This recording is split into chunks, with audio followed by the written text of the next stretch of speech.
సికింద్రాబాద్ పరిధిలోని పలు దేవాలయాల్లో హనుమాన్ జయంతి వేడుకలు ఘనంగా నిర్వహించారు. ఈ సందర్భంగా భక్తులు ప్రత్యేక పూజలు చేశారు.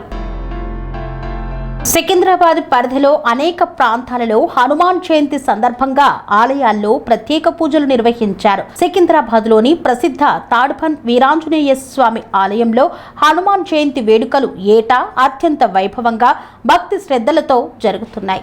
వేలాది మంది భక్తులు జై శ్రీరామ్ జై హనుమాన్ నినాదాలతో ఆలయాన్ని మార్మోగించారు. వేకువజాము నుండే స్వామివారికి అభిషేకాలు, విశేష పూజలు, తమలపాకుల పూజను నిర్వహించారు. ఆలయం నుండి ప్రారంభమయ్యే శోభయాత్రలో భక్తులు భారీ సంఖ్యలో పాల్గొని హనుమంతుని జెండాలతో నగర వీధుల్లో ఊరేగింపు చేపట్టారు. నిత్య అన్నదానంకు వచ్చే భక్తుల కోసం ఆలయ కమిటీ వాళ్ళు భక్తులకు స్వచ్ఛందంగా అన్నదాన కార్యక్రమాలను నిర్వహించారు.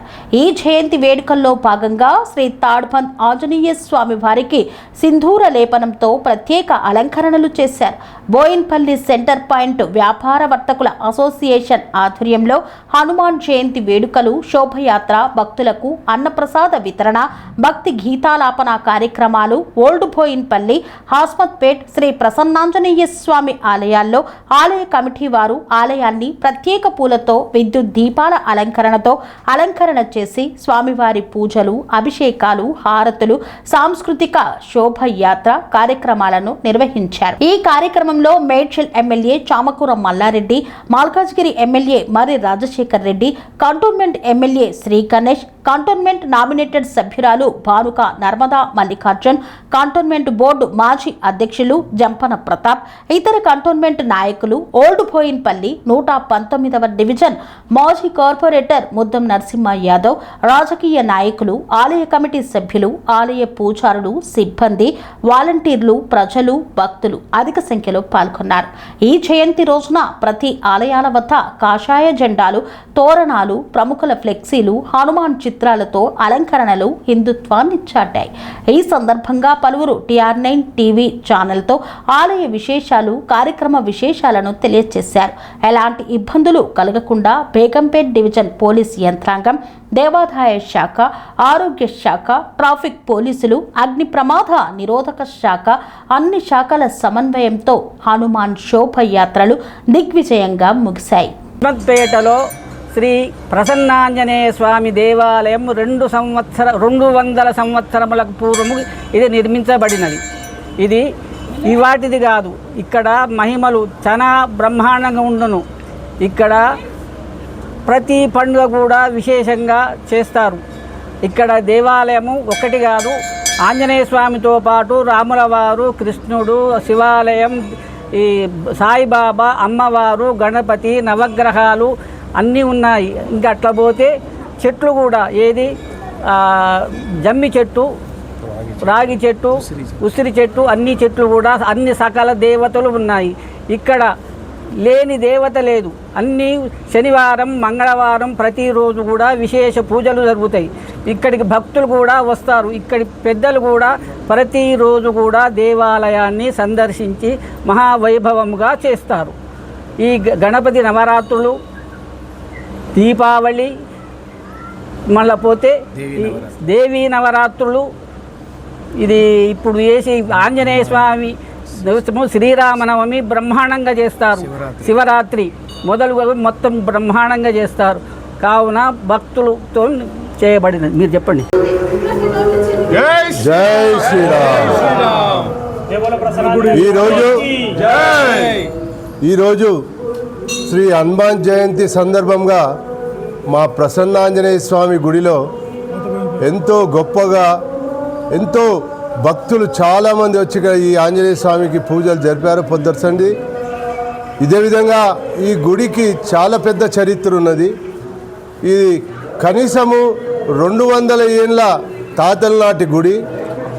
మేము చూడబట్టి కూడా దగ్గర 50 సంవత్సరం, మా వయసు 63, 55 ఏళ్ళ సంది ఈ గుడికి రావడం జరుగుతున్నది. మొన్న సీతారామ కళ్యాణం కూడా చాలా గొప్పగా జరిపాము. దగ్గర 5,000 నుండి 6,000 మందికి అన్నదాన కార్యక్రమం అన్నీ చేశాము. ఈ గుడి ఇప్పుడు కట్టి మేము ఒక 35 సంవత్సరాలు అవుతుంది. 35 సంవత్సరాల నుండి కూడా శ్రీ సీతారామ కళ్యాణము, శ్రీ హనుమాన్ జయంతి చాలా గొప్పగా జరుగుతుంది. ఇక్కడ మా బస్తీ అంతా, మా ఊరంతా కూడా ఇంటింటికి ఒక కార్యకర్తలు అందరు ఉన్నారు. అందరి సహకారంతో ఈ గుడిని మేము అభివృద్ధి చెందినాము. ఇంకో ముఖ్య విషయం ఏమిటంటే, ఏ భక్తుడు కూడా ఇక్కడ ఏదన్నా కోరుకుంటే భక్తి శ్రద్ధలతో తప్పక ఆ కోరిక పూర్తవుతుంది. దానికి రుజువుగా మేమంతా నిలబడ్డ మేమందరం కూడా ఎంతో బీదవాళ్ళం, ఎంతో ఇదిగా ఈ భగవంతుని సేవ ప్రార్థనలు చేసినప్పటి నుండి మేమెంతో అభివృద్ధి చెందాము. మేమే కాక ఈ చుట్టుపక్కల ప్రాంతాలు, ఇక్కడ ఉన్న చుట్టుపక్కల కాలనీలు అందరూ కూడా అన్ని పూజలు, ఎన్నో గుళ్ళు ఉన్నాయి. కానీ ఈ ప్రసన్నాంజనేయ స్వామి, పాత బోయినపల్లి ప్రసన్నాంజనేయ స్వామికి చాలా ఎక్కువ జనం వస్తుంది. ఇక్కడ తప్పకుండా వారి కోరికలు పూర్తి అవుతాయి అనే ఒక దృఢ నిశ్చయం, ఒక దృఢ విశ్వాసం ఉంది భక్తులకు. కాబట్టి ఇక్కడ ప్రతి ఒక్కరు కూడా వచ్చి ఈ గుడిలో పూజలు చేసుకొని కోరికలు తీసుకుంటారు. అదే కాకుండా మా ఆలయానికి ప్రధాన ఆచార్యుడిగా శ్రీ హరీష్ పంతులు గారు ఉన్నారు, వాళ్ళ తమ్ముడు ఉన్నారు, వాళ్ళ సహాయకుడు ఉన్నాడు. అతను కూడా చాలా పెద్దగా శివరాత్రి పూజలు అనండి, నవరాత్రి పూజలు అనండి ఎంతో గొప్పగా జరిపిస్తున్నారు. వందల మంది ఆడవాళ్ళు, స్త్రీలు కూడా ఈ గుడికి రావడం జరుగుతుంది. ఎంతో చక్కగా పూజలు అవుతున్నాయి. నవరాత్రుల నాడైతే మా గుడి అంతా మొత్తం దీపాలతో వెలిగిపోతుంది. ఎందుకంటే ఆడవాళ్ళకు కూడా చాలా విశ్వాసం ఉంది, వాళ్ళ కోరికలు కూడా ఇక్కడ పూర్తవుతున్నాయి. కాబట్టి అందరూ కూడా ఈ గుడికి రావడం జరుగుతుంది, ఈ గుడిని అభివృద్ధి చేయడం జరుగుతుంది. ఎందుకంటే మా శ్రీరామచంద్రి, మా గణేశుడు, ఇక్కడ గణేశ విగ్రహము, మన కాశీ విశాలాక్షి దేవి విగ్రహము, అదేవిధంగా కాశీ విశ్వనాథ స్వామి గుడి అన్నీ ఉన్నాయి. కాబట్టి నవగ్రహ దేవతలు కూడా ఉన్నారు. అందరు కూడా ఇక్కడికి వచ్చి పూజలు చేసుకొని వారి కోరికలు పూర్తి చేసుకుంటున్నారు. అదేవిధంగా మేమందరం కూడా ప్రతి భక్తుని యొక్క కోరిక పూర్తి కావాలని మరీ వేడుకుంటూ మీరు ఈ అవకాశం ఇచ్చినందుకు చాలా ధన్యవాదాలు తెలుపుకున్నాను. మరి ఒక్కసారి భక్తులందరికీ ఆలయ కమిటీ తరఫున ధన్యవాదాలు అర్పించుకుంటూ, మా మిత్రుడు రఘువీర్ సింగ్ గారు చెప్పినట్టు ఈ ఆలయానికి చాలా పురాతన చరిత్ర ఉంది. మా తాతల ముత్తాతల నాటి నుంచి ఈరోజు మేము కూడా రావడం జరుగుతుంది. ఇక్కడ ఉన్న వాళ్ళందరూ కూడా వాళ్ళ తండ్రులు, వాళ్ళ తాతలు, వాళ్ళ ముత్తాతలు వచ్చినటువంటి ఆలయం ఇది. ఇలాగే మీ అందరూ ఇక్కడికి వస్తూ ఆలయ అభివృద్ధిలో మాతో పాలు పంచుకుంటూ నిస్వార్థ సేవ చేస్తూ నిజాయితీతో, భక్తితో, శ్రద్ధతో సదా వస్తారని నమ్ముతూ, అలాగే ఆలయ ప్రధాన అర్చకుడైనటువంటి మా హరీష్ పంతులు గారికి ఆలయ కమిటీ తరఫున ధన్యవాదాలు తెలుపుకుంటూ, తను కూడా భక్తి శ్రద్ధలతో ఆలయ అభివృద్ధిలో ఎంతో సహకరిస్తూ, ముఖ్యంగా ఆలయ ప్రాంగణంలో ఉన్నటువంటి భగవంతుల అలంకారంలో అతను చాలా హస్తపొందినటువంటి చేయి అయినది. చాలా గొప్పగా అలంకరణ చేయడంలో చాలా శ్రేష్టం. అతను రాష్ట్రంలో కూడా అటువంటి గౌరవం అతనికి లభించింది. ఈ విధంగా మా ఆలయ అభివృద్ధిలో మీరు అందరూ తోడ్పడుతూ ఉండాలని నమ్ముతూ కోరుతూ మరి ఒక్కసారి ఆలయ కమిటీ తరఫున మీ అందరికీ నమస్కారాలు తెలియజేస్తున్నాను. జై శ్రీరామ్ అండి. ఇది మేము షాప్ అసోసియేషన్ వాళ్ళు అందరం కలిసి చిన్నగా చేద్దామని ఈరోజు ఈ పొజిషన్లో వచ్చాము. మన పాండు యాదవ్ గారు కానీ అందరూ మాకు సపోర్ట్ చేస్తూ చాలా మంచి గ్రాండ్ సక్సెస్ అయినామండి. ఇంకా దీనిగా పెద్దగా చేయాలని అనుకుంటున్నాం మేము. జై శ్రీరామ్ అండి.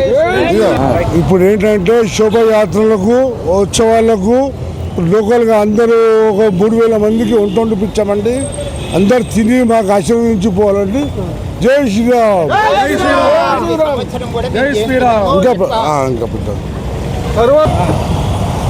ఇక్కడ సెంటర్ పాయింట్లో ప్రకాష్ షాప్ ఉంది. అసోసియేషన్ వాళ్ళందరూ కలిసి కూడా ఇక్కడ హనుమాన్ జయంతి చేస్తారు. ప్రతి సంవత్సరం కూడా 2 సంవత్సరాల నుంచి చేస్తున్నారు. ప్రతి సంవత్సరం కూడా ఒక 3,000 మంది, 3,500 మంది వరకు కూడా అన్నదానం అవుతుంది. మాకు చాలా భక్తి శ్రద్ధలతో బస్తీలో ఉన్నాము. అందుకనే మేము పూజ చేసిన తర్వాత రెడ్డి పేరేంది, పాండు యాదవ్ గారు ఇంకా ఆయన ఆశీర్వచనం మూలకంగా మా ఇక్కడ గణపతి పూజ, వాస్తు పూజ, నవగ్రహాల పూజ, తర్వాత ఆంజనేయ స్వామి అష్టోత్తరము పూజ అయిపోయినాక భక్తులందరికీ కూడా అన్నశ్రాద్ధము అవుతుంది. మీరందరూ కూడా రావాల్సింది మేము కోరుతున్నాము. ఇంత స్వామి బోధానంద గోసేవ ఆశ్రమం, సైథాపూర్. జ్యోతిష్యం, వాస్తుశాస్త్రం మన పూర్వీకులు మనకిచ్చిన వరం. దుర్గాదేవి, కాలభైరవ ఉపాసనతో వాక్సిద్ధి పొందిన శ్రీ శ్రీ బోధానందగిరి స్వామివారు మీకు ఎలాంటి సమస్యలున్నా వాటిలో ముఖ్యంగా ధన నష్టం, ఆరోగ్య నష్టం, భార్యాభర్తల మధ్య గొడవలు, ప్రేమించుకున్న వారు దూరం అవడం, ఎన్ని సంబంధాలు వచ్చినా పెళ్లి ముడి పడకపోవడం, రోడ్డు ప్రమాదాలు, అప్పుల బాధలు, వ్యవసాయంలో నష్టాలు, పెద్దల మాట పిల్లలు వినకపోవడం, ఆరోగ్య శాంతి, గృహశాంతి, మనశ్శాంతి లేకపోవడం, ఇలాంటి సమస్యలు ఉన్నట్లయితే ఒక్కసారి స్వామీజీని కలవండి. మీ సమస్యలకు తగిన పరిష్కారాన్ని పొందండి. అంతేకాక అన్ని రకాల వ్యాధులకు గోపంచకవ్య మరియు మూలికా వైద్యం చేయబడును. నమ్మకంతో రండి, ఆయురారోగ్యాలతో వర్ధిల్లండి.